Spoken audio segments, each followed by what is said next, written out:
Почна скринингот на над 500 вработени во 5 текстилни компании во Штип. Денес Центарот за јавно здравје со помош на колегите од Кочани зема примероци од 200 лица, од кои 120 се одвработени во конфекциите. Работата моментално се одвива на терен, со тоа што на терен значи се фабриките, земањето на брисевите од работници се врши во самите фабрики. Истовремено имаме екипа која што оди на терен за земање на брисеви по епидемиолошки индикации и третата екипа е во пунктот каде што се земаат брисеви за пациенти кои што имаат симптоми од матичен доктор. Додека трае скринингот, вработените во текстилните компании немаат решение за изолација, но заради колективното здравје задолжени се да бидат изолирани се до добивањето на резултатите, велат од Комисијата за заразни заболувања.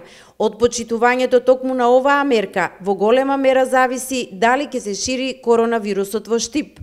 На секој поединец на кој што е асимптоматски, а ќе му се земе бриз, до добивањето на резултатот од тестот задолжително мора да остане во самоизолација.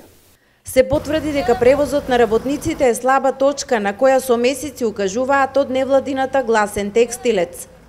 Сите потврдивме подеднакво, значи и превозниците, и работодавачите, и ние, и работниците, и граѓаните, и сите подеднакво сега си ги плаќаме всушност тие некои одстапки што ги направивме и на кои што не внимававме.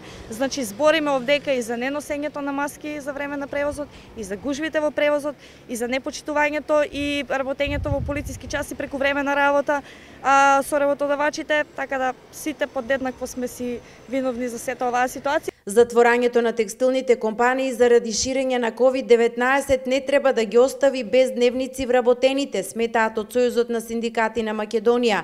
Бараат да се почитуваат работничките права, работодавачите да обезбедат безбеден транспорт на вработените, а инспекторатите навремено да реагираат за секое непочитување на мерките.